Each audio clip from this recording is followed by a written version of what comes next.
Hi everyone, this is week 26 in CVA Sociology. Last week we were taking a look at race and ethnicity, trying to establish some of the basic terminology that is relevant to that discussion. And I wanted to review with you some of the characteristics that distinguish minority groups from other groups in society. So hopefully you picked up on this. It was at the end of section 1 of chapter 9. But I wanted to point out that sociologically, to say that we have a minority group, all of these characteristics have to be satisfied. Otherwise, we don't sociologically identify a group as a minority group. So the first one is that the group itself possesses identifiable physical or cultural characteristics that distinguish itself from others. The second characteristic then is the fact that group members themselves tend to be recipients of unequal treatment at the hands of the dominant group or groups in society. Thirdly, we talk about group membership. However, we have to make sure that that group membership is an ascribed status. Right? It must be an ascribed status, something beyond one's control. Thirdly, when we look at these groups that we are identifying as minority groups, we look for some type of loyalty or strong bonds between the members of that group.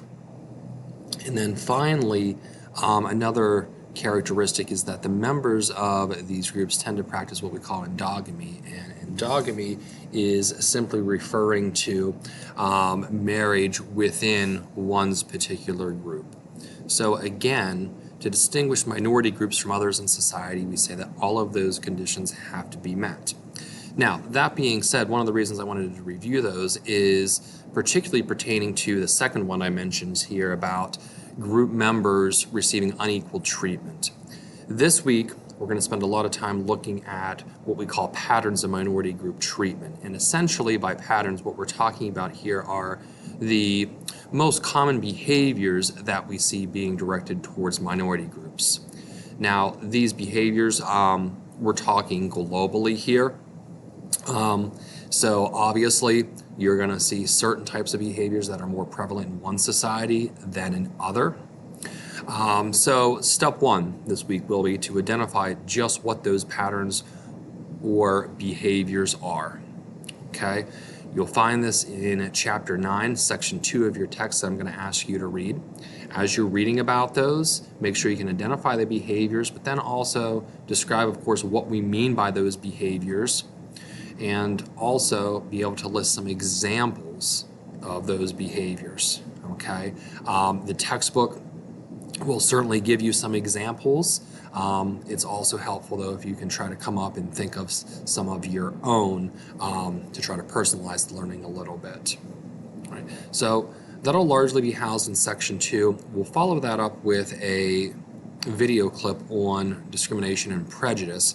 And in that video, it will likewise review with you some of these patterns of minority group treatment. It will also give you a broad overview of some of the theories that pertain to race and ethnicity. So there is a separate assignment that goes along with the video. There's a number of questions there. Make sure that you answer all parts of those questions.